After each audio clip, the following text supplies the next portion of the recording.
This edition of Mac Voices is supported by the MacVoices Dispatch, our weekly newsletter to keep you up on all the latest from Mac Voices. Watch or listen to Mac Voices straight from your email client. Sign up at macvoices.com/newsletter and stay up to date. Welcome to Mac Voices.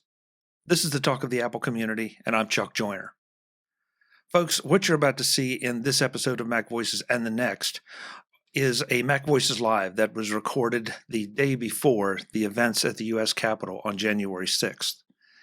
Politics has no place in Mac Voices, period. The only time we dig into politics is when it affects technology and policies surrounding technology. Other than that, we stay well away from it because that's not why you come to Mac Voices. You come for tech information and entertainment. That's what we want to deliver. I wanted to make very clear about that during this discussion, we had some discussions about social media and some of the challenges that we've had with it over the past few years.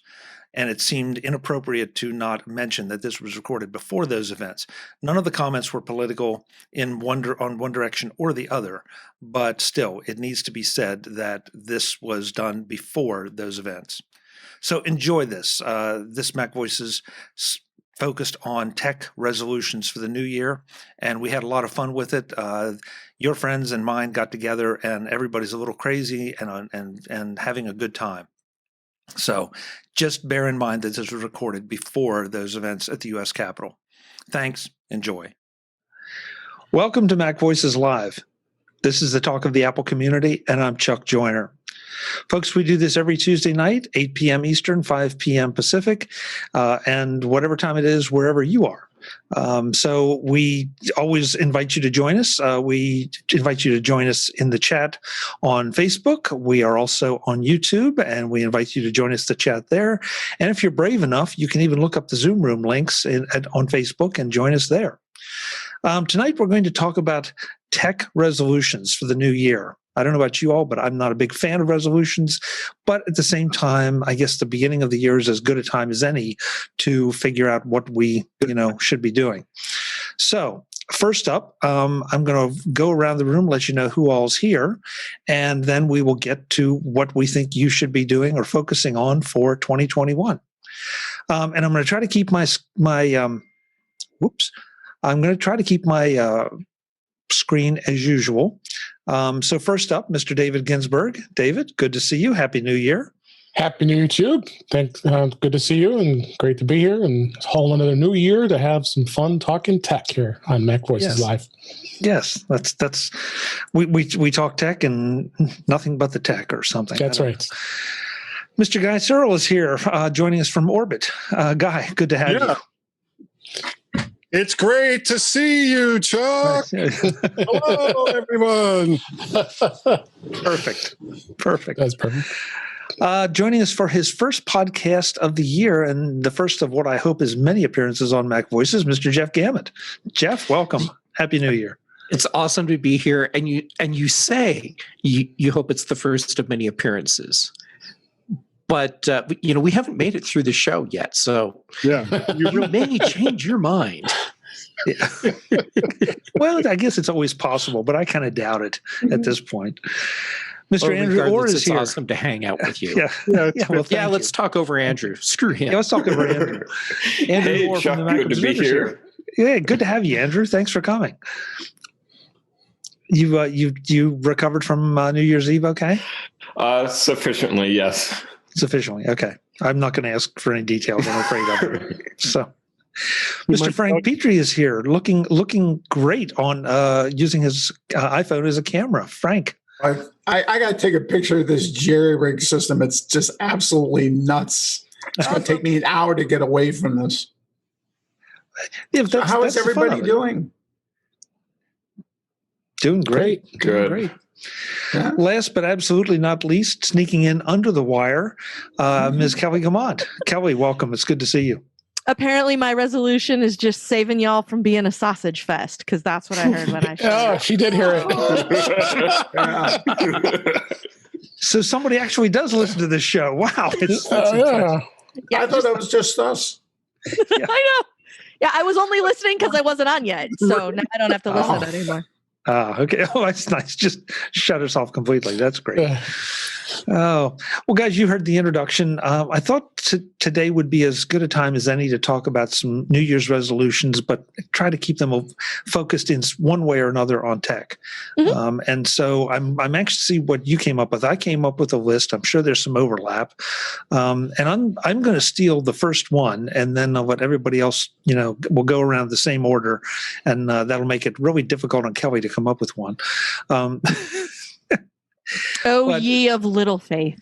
Well, yeah, there is that. Ellie, I believe in you. I know you do, Jeff. Thanks. We I do. appreciate that. Yeah, we all do. That's you. what scares That's us. just frightening. Oh, We all yeah, because that's totally power I can go mad with. Well, I'm kind of happy to say that my first New Year's resolution that I'm going to suggest is not one that I really have to do because I'm already doing it. And that is having a good, secure, reliable backup system. Well, aren't you fancy? Well, I don't know if I'm fancy or not, Kelly, but the idea that I hate the idea of losing anything because of a technical failure. Mm-hmm. So I have backups through my Drobos and Synologies. I have Backblaze as my online backup, and I do regular clones to portable drives. Mm-hmm. So I have a regular schedule, and I'm not going to bore you with all of it. But the bottom line is that it's not impossible for me to lose anything, but it's going to be very, very difficult. And if you don't have that set up, folks, I want you to please pay attention and go do it. I mean, that should be one of the first things, because if you're using spinning hard drives, it's just a matter of when, not if they're going to die. If you're using SSDs, it's almost as bad, because when they go bad, they go completely bad fast. And with anything else, you just never know. So that's the first one, is get a backup system and use it. So can I tack onto that, Chuck? Sure. Before you do, Kelly. No, we're not talking about that. We're not going to talk about that. No, but what is Guy doing? I thought we just agreed not to talk about that. We're not that. going to talk about that. What Is did that I what we're not just talking about? say? That's what we're not talking about. I thought you were talking about something else. Okay, good. Yeah, Then pay we'll no attention to the banana at the bottom of your screen. Oh my God! Banana. Yeah, okay. Yeah, yes. Yeah, go ahead and talk over it, Kelly. Quick. My eyes, dear God, my eyes. Yeah. The thing that I feel like sometimes doesn't get underlined as much as it should anymore. Still not talking about it, Guy. Is because not helping. Because people generally don't have a need to plug their phone into their computer anymore, then they don't get their mobile phones backed up. So whatever it is, having an actual honest to God backup system for what's on your phone, because if you go outside and drop your phone in the weather and it does not recover, all those photos are toast. And I think that's a thing that sometimes gets overlooked, is that your mobile devices also need to have a backup plan. Because yes, Apple is giving you some space for some backup, but if you are a person who, okay, that's a little better, Guy. If you are a person who fancies themselves an iPhone photographer, and you take loads and loads of photos with your phone, then you need to make sure that those photos are being backed up in a reliable way. And a lot of times what Apple is doing is sort of a black box. And so I think they have my stuff, but the minute it goes wrong, you have no way of determining any of that anyway. So you should have a way to make that stuff happen. So I would say it's that your mobile devices also need a backup plan. It's nice if you've got Time Machine running, you've got Backblaze set up, you've got Carbon Copy Cloner, you've got Super Duper, you're doing whatever you're doing with the hard drive situation, but that's not the only computing device in your life. And so this is another thing that you need to make sure is being considered. That is such a good point. And yeah. I tend to overlook it because I am using iCloud and I bought more storage. But I will confess that sometimes I get a warning on my phone that says this phone has not been backed up, because the automatic backups to iCloud only occur when your screen is locked and your phone is on charge. And so... Right. That and which says something to me about how much I'm using my phone, even overnight. I'm running a white noise machine on it, and so the screen is not locked. And there you go. So, but also, and now this is this feels like habit because I feel like I need to toss to Andrew now for this piece of it. But the iCloud backup isn't backing everything up either, right, Andrew? I was just going to say that because we have talked about this on TDO, the Mac Observer's Daily Observations podcast, where iCloud is more of a syncing service than a true backup service. Yeah, there is iCloud backup, but it only backs up things that are already syncing to iCloud. I've looked through a lot of Apple support documents about this, and Apple iCloud backup only backs up so many things, and iCloud syncing takes care of the rest. In fact, I was kind of surprised because I was just digging into the settings the other day, and I have both my iPad and my iPhone 12 syncing and backed up to iCloud. But the iCloud backup size for both of them combined is only about 3 gigabytes. So it's app settings, it's iOS settings, and maybe a little bit more, and that's it. And like when you restore from that backup, if I recall, and I'm sure somebody will correct me if this is not the case, but it's like what it's backing up is like a bookmark for each of the apps that you have installed on your phone or on your iPad. And then it's not the actual thing. So it just goes and downloads the latest version of whatever that is. So if the newer version of that app that you love is terrible in some way and you've been holding off on upgrading it and now you get a new phone, like you're SOL. That's not going to happen anymore. So that's another piece of what I think like sort of needs to be understood is like, even if you're using iCloud backup, like that doesn't mean if you have to go swap out your phone, you get the new phone and you restore the backup and now everything's fine. That's not the case at all. So no, real good points. Good points. So I didn't want to get too far into the weeds of that, but I feel like that's the piece of backup that gets overlooked now that Backblaze is out, has been around for a while and is reliable and easy. And there's other software out there and you can carbon copy clone, and Time Machine is a piece of cake now that you can use whatever drive you feel like. And it's really important that your phone get backed up too, or your iPad. Like if you're iPad first, like Andrew is most of the time, then yeah, it's definitely something that you need to consider. Now, I do a redundant backup on my iOS devices, just like I do with my Mac. My redundant backup is I start with Apple's own iCloud backup with password protection, so that it grabs all of my my login passwords as well, so I don't have to re-enter those if I have to restore from a backup. But then I also use iMazing, so that I have an independent backup from everything Apple is doing, and it is not cloud-based, which means that my iMazing backup goes into my regular Mac backup routine, so there are multiple backups of that as well. I'm also a fan of iMazing. They're not a sponsor. I just like them. Yeah, I just upgraded to work with Big Sur. And if this sounds like a lot of overkill, folks, yeah, maybe it is. But everybody that you see on this screen, does a lot of work with their iPhones, Macs, iPads, and nobody wants to lose that work. So it's even simpler than that. It's the device that I use to make money, and I need to make sure that I can that I am minimizing downtime if that turns against me.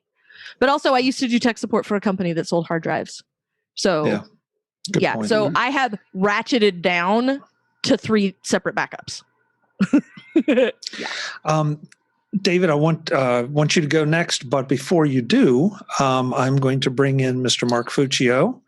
Welcome him to the show, or as soon as he look for the backdrop magically appears. Yes, we want to see what his backdrop is. We have to guess history here. Bring in Mr. Mark Fuccio. Welcome him to the we're hearing him back. We hear you, Mark. We hear it. Well, we hear Chuck. Hello, everyone. There he is. Looking. Oh, geez. He's on a calendar. I am, yes. We hear you, Mark. We hear it. But we also hear us back. Yeah, I think there he is. I think you need to turn off the audio feed, Mark. Okay, hold on. I am, yes. There we go. Now we can welcome you properly. Okay, yeah. So this should be good. I had also... I guess I was watching it, went to Facebook to get the Zoom URL link, and we had dueling audios. Not dueling banjos, dueling audio. All right, David, your first tech resolution. Yeah. Well, I'm going to start off fresh because I got my new M1 Mac Mini. I want to do some redundancy too. Now that I've got the two machines, I can do a really good solid workflow between my MacBook Pro and my Mac Mini. I'm gonna get my workflow going. So I've got two computers going together. So if I have any failure, I can always go fail safe on it and never have any downtime doing my podcast, doing any other types of things. So with my Mac, and that's one of my first resolutions this year is to get that going. I just got it last week, so I want to get it going and start up and be redundant, not necessarily backup. So David, that makes you even more paranoid than me. Yeah. But I guess, so how are you going to, I mean, it would be easy to set it up initially, just clone things over and go. Right. But how do you plan to keep it as you make changes to one machine or the other? How do you plan to keep the redundancy consistent? Well, I've got, like, whenever I do any edits for my podcast, I have all of it backed up on an external drive. I'm going to clone that, have that backed up over on the Mac Mini.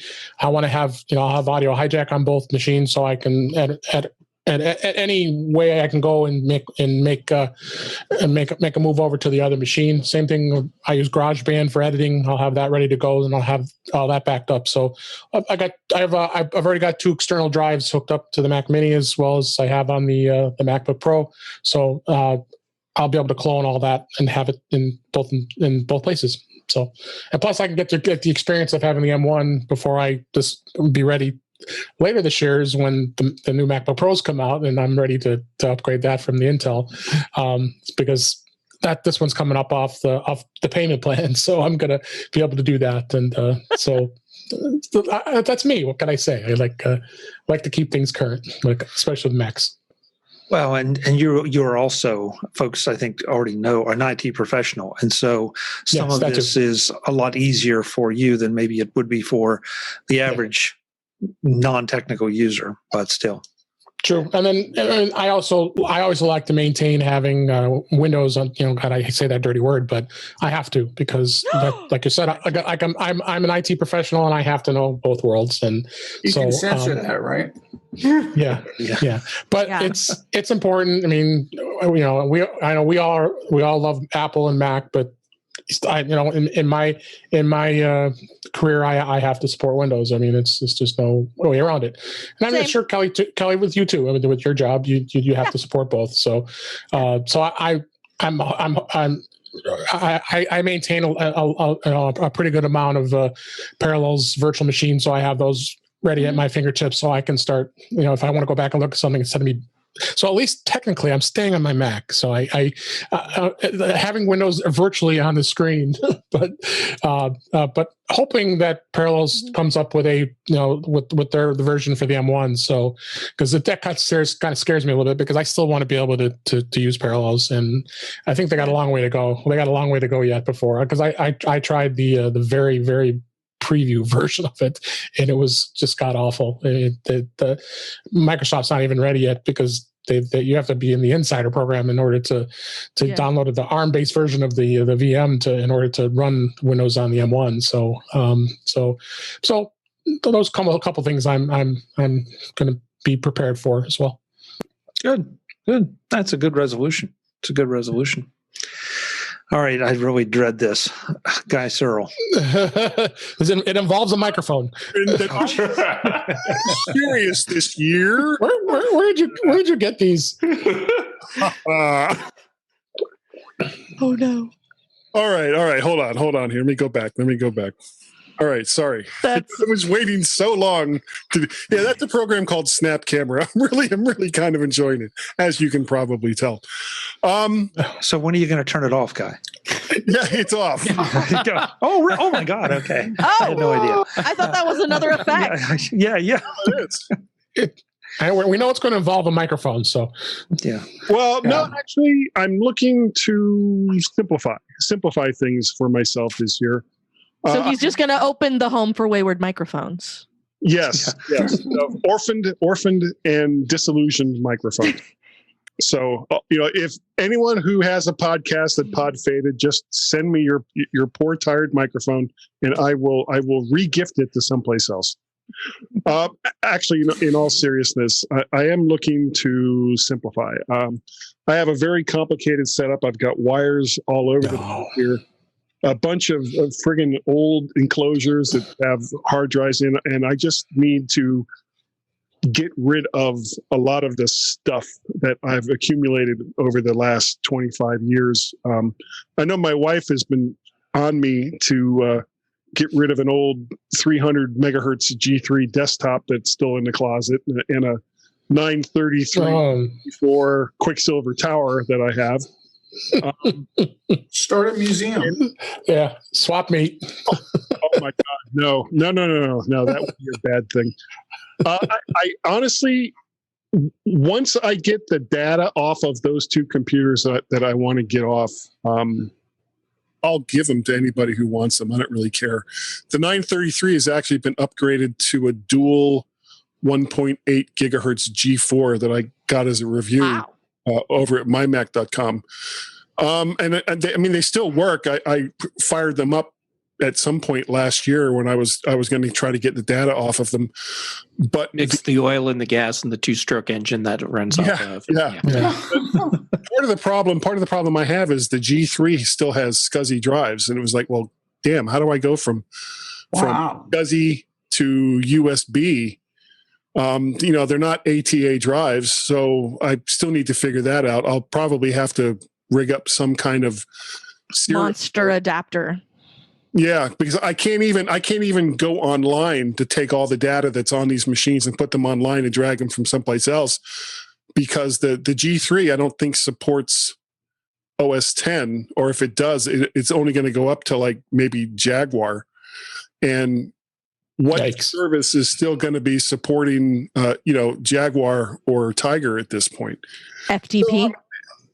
Yeah, well, that may be what I have to do. I know I got a bunch of floppy drives around here someplace. I could probably just hot swap between them. Now they do have USB ports, so that's a possibility.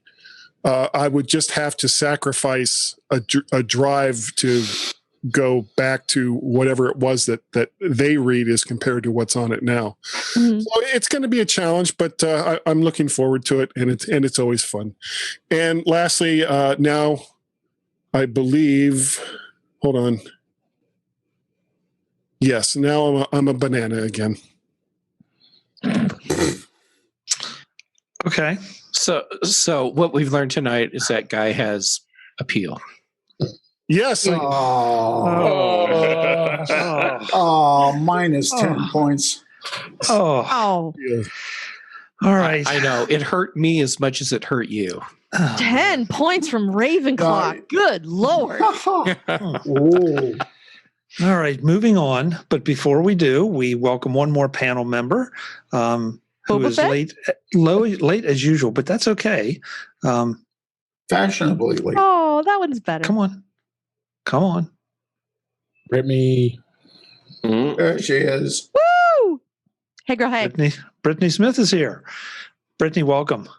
I can wait for her to start cracking up here. You just missed Boba Fett. I'm sorry you got a potato. Yeah. You went from Boba Fett to a potato.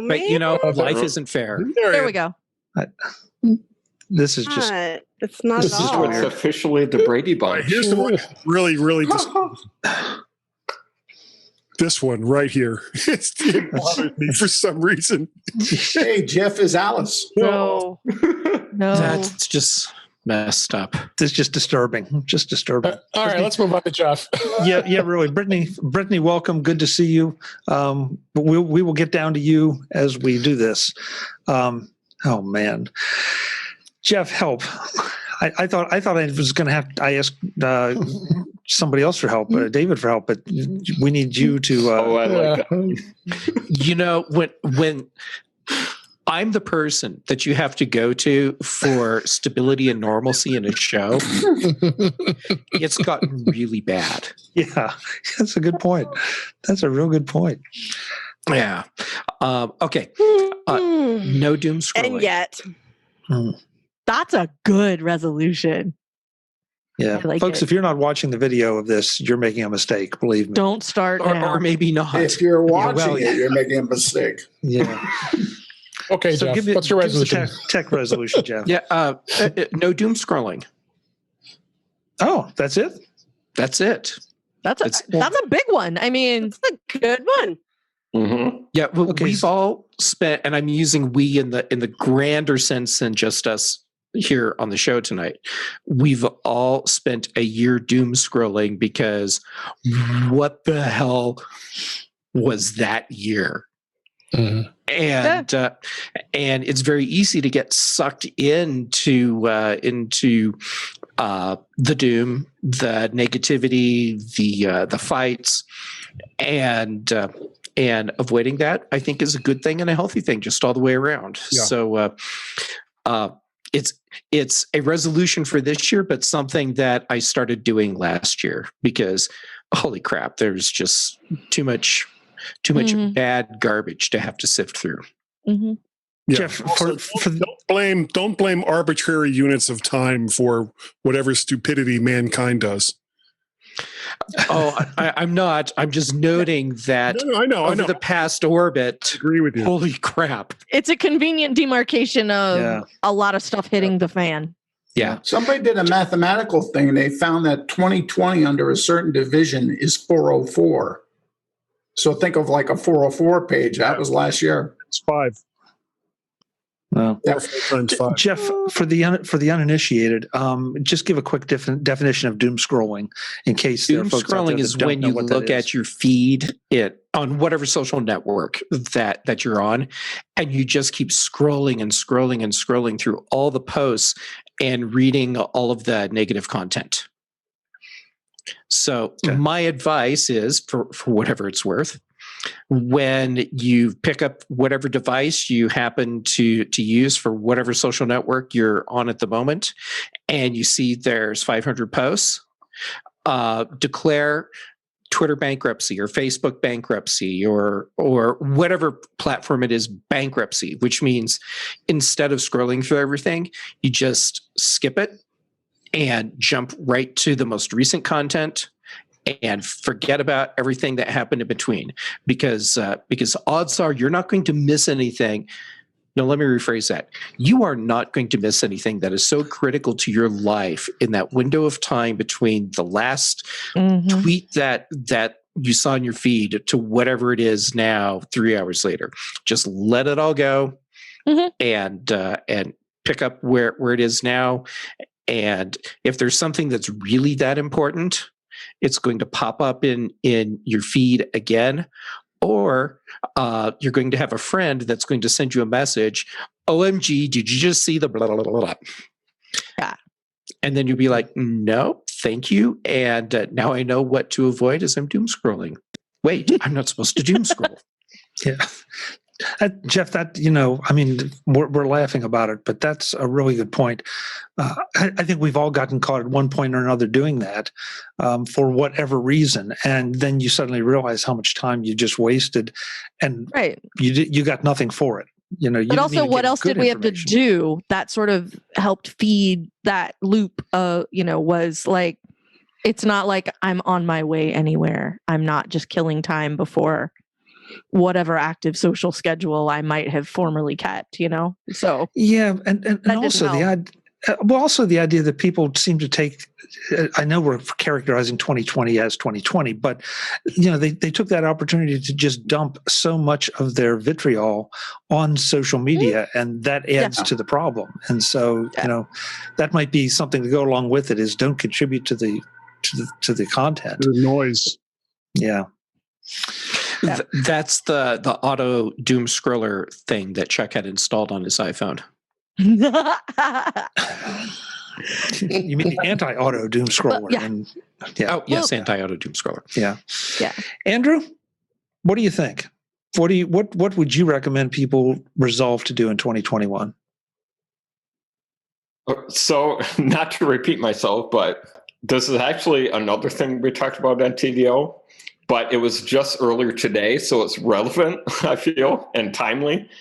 and that is managing your notifications. I think this is a really good thing to do for your mental health. We're all on social media. We're all installing all these apps and games, and there's no reason, unless you have very important work-related things, there's no reason why your phone has to be constantly dinging and distracting you and beeping and making all these crazy noises. So even if the only thing you do is remove the sound from it, that's still a very important thing to do, I think. And you can manage this in iOS. Just, open settings, go to notifications, and you can do it app by app and just turn everything off, or turn the sound off. Like I said, you can really go into the fine details of it. I feel like you can choose whether it appears on your home screen or your lock screen or notification center. So you can do all these different kinds of things. So I think it's really good to just look what's in there and decide, this is an app that deserves my attention, and this is one that I will choose voluntarily if I want to go to it. Yeah. I think there's a theme developing here. Guy with his simplification, Jeff and Andrew with turning down the noise. That may be an indication that we're all just getting too much noise in our lives and need to find ways to figure out how to denoise. Mm-hmm. So we'll have more with this completely out of control panel in the next edition of Mac Voices, where we continue our Mac Voices live discussion of tech resolutions for 2021. I hope you will continue to join us. Until then, and as always, I'm Chuck Joyner. Thanks for watching. Visit MacVoices.com for show notes and to connect with Chuck on social media. Get involved in our Facebook group or like our Facebook page, and get more out of your Apple tech with Mac Voices Magazine, free on Flipboard and on the web. And if you find value in it all, consider supporting us through either our Patreon campaign at patreon.com/MacVoices, or by making a one-time donation via the PayPal link on our front page and in the show notes of each episode. You will join these fine people who help bring you Mac Voices.